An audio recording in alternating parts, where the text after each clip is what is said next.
प्रेक्षक हो नमस्कार. द स्टेट या यूट्यूब चॅनलला तुमचे मनपूर्वक स्वागत. आजच्या व्हिडिओमध्ये आपण शेखर गोरे यांचा आमदार जयकुमार गोरे यांना जाहीर पाठिंबा, मान खटाव विधानसभा मतदारसंघाचं राजकारण बदलणार या विषयावरती विश्लेषण करणार आहोत. व्हिडिओला लाईक, शेअर आणि चॅनलला सबस्क्राईब करण्यास विसरू नका. मान खटाव विधानसभा मतदारसंघाचे मातब्बर नेते शेखर गोरे कोणती राजकीय भूमिका घेणार याकडे मान तालुक्यातील जनतेचं लक्ष लागलेलं होतं. अखेर शेखर गोरे यांनी आपली राजकीय भूमिका जाहीर केलेली आहे. शेखर गोरे यांना महाविकास आघाडीकडून मान खटाव विधानसभा मतदारसंघाची उमेदवारी मिळेल अशी अपेक्षा होती, परंतु ती अपेक्षा फोल ठरली. अर्थातच शेखर गोरे यांना डावलल्यामुळे शेखर गोरे हे नाराज होते. शेखर गोरे यांनी शिवसेना उद्धव बाळासाहेब ठाकरे या पक्षाच्या सातारा जिल्हा संपर्क प्रमुख पदाचा राजीनामा देखील त्यानंतर दिला. शेखर गोरे यांनी एक प्रकारे महाविकास आघाडीपासून फारकत घेतली.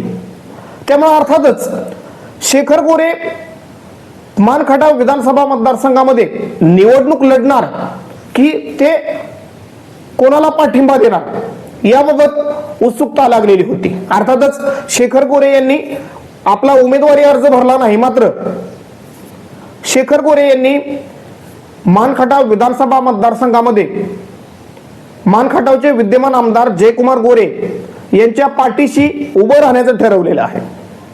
काल कुळकजाई येथे माजी खासदार रणजितसिंह नाईक निंबाळकर यांच्या उपस्थितीमध्ये शेखर गोरे यांनी आपल्या कार्यकर्त्यांना मार्गदर्शन करत असताना या विधानसभा निवडणुकीत जयकुमार गोरे यांना पाठिंबा देण्याचं एक प्रकारे घोषित केलेलं आहे. अर्थातच विद्यमान आमदार जयकुमार गोरे आणि शेखर गोरे या दोन बंधूंना एकत्र आणण्यामध्ये जर महत्वाची भूमिका कोणी निभावली असेल तर ती म्हणजे माढा लोकसभा मतदारसंघाचे माजी खासदार रणजितसिंह नाईक निंबाळकर यांनी. माजी खासदार रणजितसिंह नाईक निंबाळकर यांच्या मध्यस्थीने आणि एकंदरीत देवेंद्र फडणवीस यांच्या शब्दामुळे गोरे बंधू खरतर एकत्र आलेले आहेत. त्यामुळं पुढच्या काळात मान खटाव विधानसभा मतदारसंघाला दोन आमदार पाहायला मिळतील किंवा दोन आमदार मिळतील. यामध्ये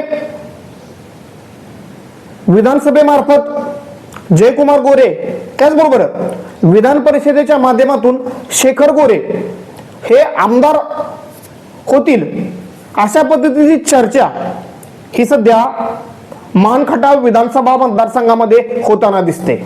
अर्थातच मान खटाव विधानसभा मतदारसंघाचा विचार केला तर गेल्या 15 वर्षापासून विद्यमान आमदार जयकुमार गोरे आणि शेखर गोरे या दोन नेत्यांमध्ये राजकीय संघर्ष पाहायला मिळतोय.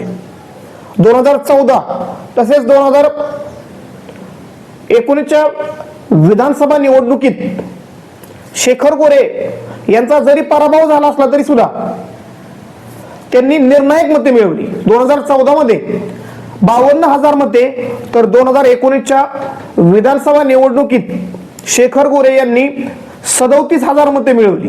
म्हणजे एक प्रकारे मान खटाव विधानसभा मतदारसंघामध्ये जवळजवळ 40 ते 45,000 मतांचा गट्टा किंवा 40 ते 45,000 मते ही शेखर गोरे यांना मानणारे आहेत.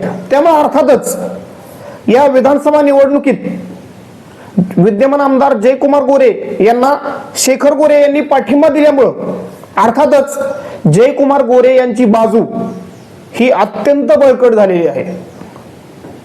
त्यामुळे अर्थातच मान खटाव विधानसभा मतदारसंघामध्ये महाविकास आघाडीचे उमेदवार प्रभाकर घारगे यांची चिंता मात्र वाढलेली आहे. त्यामुळे अर्थातच सध्या मान खटाव विधानसभा मतदारसंघामध्ये ज्या पद्धतीनं किंवा ज्या आक्रमक पद्धतीनं महायुतीचे उमेदवार म्हणून जयकुमार गोरे यांचा प्रभावी असा प्रचार दिसतोय आणि त्यांना एक प्रकारे शेखर गोरे यांचीही साथ मिळत आहे. हे पाहता जयकुमार गोरे यांचं पारडं हे जड वाटतंय. परंतु 2019च्या विधानसभा निवडणुकीचा अत्यंत बारकावेने अभ्यास केला तर विरोधकांचं पारडं सुद्धा जड राहू शकतं. कारण मागील विधानसभा निवडणुकीत जयकुमार गोरे त्याचबरोबर शेखर गोरे या दोन्ही नेत्यांनी निवडणूक लढवली, परंतु प्रभाकर देशमुख यांना मागील विधानसभा निवडणुकीत जी मते मिळाली ती मते सुद्धा खरं तर निर्णायक होती. म्हणजेच तिरंगी लढतीत केवळ 2995 मतांनी जयकुमार गोरे यांचा विजय झालेला आहे. त्यामुळं जरी शेखर गोरे जयकुमार यांच्या बाजूने आले असले तरी सुद्धा जर विरोधकांनी बेरजेचं राजकारण केलं आणि आपापसातील मतभेद मिटवले तर जयकुमार गोरे यांच्या समोर एक विरोधकांचं तगडं आव्हान राहू शकतं. परंतु सध्या जयकुमार गोरे यांचे विरोधक हे विखुरलेले दिसत आहेत. अर्थातच वेगवेगळ्या कार्यक्रमांमध्ये जरी जयकुमार गोरे यांचे विरोधक किंवा महाविकास आघाडीतील नेते म्हणजेच मान खटाव विधानसभा मतदारसंघातील महाविकास आघाडीतील नेते जरी एकत्र दिसत असले तरी सुद्धा त्यांच्यामध्ये समन्वय हा जमिनीवरती पाहायला मिळत नाही. त्यामुळं प्रभाकर गारगे यांच्या समोर एक मोठं आव्हान आहे की जयकुमार गोरे यांच्या विरोधकांना एकत्रित आणणं, त्यांच्यामध्ये समन्वय निर्माण करणं. जर हे करण्यास प्रभाकर गारगे यांना यश आलं तर अर्थातच प्रभाकर गारगे जयकुमार गोरे यांच्या समोर एक तगडं आव्हान उभं करू शकतात. अर्थातच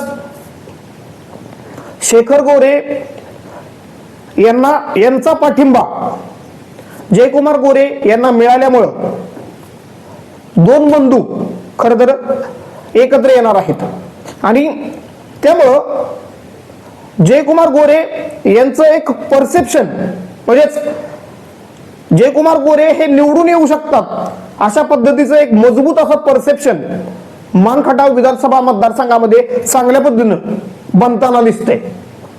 आणि एकंदरीत शेखर गोरे हे सुद्धा आक्रमक नेते म्हणून ओळखले जातात. त्यामुळं आणि त्याचबरोबर खटाव तालुक्यातून खटावचे नेते प्रभाकर गारगे यांच्यापेक्षा अधिक मते जयकुमार गोरे यांना मिळवून देण्याचं एक प्रकारे शेखर गोरे यांनी ठरवलेलं आहे. म्हणजे सध्या प्रभाकर गारगे हे महाविकास आघाडीकडून उमेदवार आहेत, परंतु प्रभाकर गारगे हे खटाव तालुक्यामधून येतात तर जयकुमार गोरे हे मान तालुक्यामधून येतात. त्यामुळे अर्थातच खटाव तालुक्यामध्ये महाविकास आघाडीची ताकद किंवा राष्ट्रवादी काँग्रेस पक्षाची ताकद ही सध्या जास्त पाहायला मिळते. परंतु शेखर गोरे यांच्या येण्यामुळं खटाव तालुक्यामध्ये सुद्धा जयकुमार गोरे यांचं पारडं हे जड वाटतंय आणि प्रभाकर गारगे यांच्यापेक्षा अधिक मते खटाव मधून जयकुमार गोरे यांना मिळवून देण्याचं शब्द हा खरं तर एक प्रकारे शेखर गोरे यांनी दिलेला आहे. त्यामुळे अर्थातच शेखर गोरे यांच्या येण्यामुळं एक नॅरेटिव्ह म्हणा किंवा एक परसेप्शन म्हणा यामध्ये जयकुमार गोरे यांनी आघाडी घेतल्याचं दिसत आहे. त्यामुळे अर्थातच शेखर गोरे यांचा पाठिंबा मिळाल्यामुळं जयकुमार गोरे यांच्या कार्यकर्त्यांचा आत्मविश्वास देखील खरं तर वाढलेला आहे. आणि एकंदरीत मान त्याचबरोबर खटाव या दोन्ही तालुक्यांमध्ये जयकुमार गोरे यांची ताकद वाढलेली आहे. त्यामुळं विधानसभा निवडणुकीत जर विकासाच्या मुद्द्यावरती ही निवडणूक लढली गेली तर अर्थातच जयकुमार गोरे यांचं पारडं हे नक्कीच जड वाटतंय. त्यामुळं शेखर गोरे यांच्या भूमिकेमुळं मानखटाव विधानसभा मतदारसंघात महायुतीचं पारडं म्हणजेच विद्यमान आमदार जयकुमार गोरे यांचं पारडं हे जड वाटते. परंतु महाविकास आघाडीच्या अडचणी मात्र वाढलेल्या आहेत. त्यामुळं या अडचणीतून महाविकास आघाडीचे नेते कशा पद्धतीनं मार्ग काढतात, त्याचबरोबर मानखटाव विधानसभा मतदारसंघातील जे आमदार जयकुमार गोरे यांचे विरोधक आहेत त्यांना एकत्र करण्यात प्रभाकर घारगे त्याचबरोबर प्रभाकर देशमुख हे कशी रणनीती वापरतात, त्याचबरोबर प्रभाकर घारगे यांना निवडून आणण्यासाठी शरद पवार कशा पद्धतीचे राजकीय डावपेच आखतात हे पाहणं खरंतर उत्सुकतेचं आहे. परंतु सध्या तरी मानखटाव विधानसभा मतदारसंघामध्ये विद्यमान आमदार जयकुमार गोरे यांचं पारडं जड आहे. परंतु निवडणुकीला अजून 8 दिवस बाकी आहेत. अजून महाविकास आघाडीच्या नेत्यांच्या तसेच महायुतीच्या नेत्यांच्या सभा मानखटाव विधानसभा मतदारसंघामध्ये होणार आहेत. त्यामुळं निवडणूक कोणत्याही बाजूला झुकू शकते. कारण सध्या पश्चिम महाराष्ट्रात शरद पवार यांच्या विषयी किंवा तुतारी विषयी एक पॉझिटिव्ह असं वातावरण दिसतंय आणि एकंदरीत पूर्ण महाराष्ट्राचा राजकीय कानोसा घेतला तर महाविकास आघाडीचं पारडं हे महायुतीपेक्षा जड वाटतंय. त्यामुळं महाविकास आघाडीला असणारा पॉझिटिव्ह रिस्पॉन्स त्याचा फायदा मानखटाव विधानसभा मतदारसंघात हा महाविकास आघाडीचे उमेदवार म्हणून प्रभाकर घारगे यांना सुद्धा मिळू शकतो. त्यामुळे अर्थातच शेवटच्या 8 दिवसात महाविकास आघाडीची रणनीती काय राहते आणि एकंदरीत शरद पवार कशा पद्धतीचे डावपेच आखतात हे पाहणं देखील उत्सुकतेचं आहे. परंतु गेल्या 15 वर्षात ज्या पद्धतीनं मानखटाव विधानसभा मतदारसंघामध्ये विद्यमान आमदार जयकुमार गोरे यांनी आपली पकड मजबूत केलेली आहे आणि एकंदरीत ज्या पद्धतीनं त्यांनी आक्रमक प्रचार केलेला आहे आणि एकंदरीत प्रचारामध्ये आघाडी घेतलेली आहे आणि एकंदरीत मानखटाव विधानसभा मतदारसंघामध्ये जर पाणी कोण आणू शकतं तर ते जयकुमार गोरेच पाणी आणू शकतात. हा मुद्दा मतदारांना किंवा मानखटाव मधील जनतेला पटवून देण्यात जयकुमार गोरे यांना खरंतर यश आलेलं आहे. त्यामुळे अर्थातच जयकुमार गोरे यांचं पारडं सध्या जड वाटते. धन्यवाद. व्हिडिओला लाईक, शेअर आणि चॅनलला सबस्क्राईब करण्यास विसरू नका.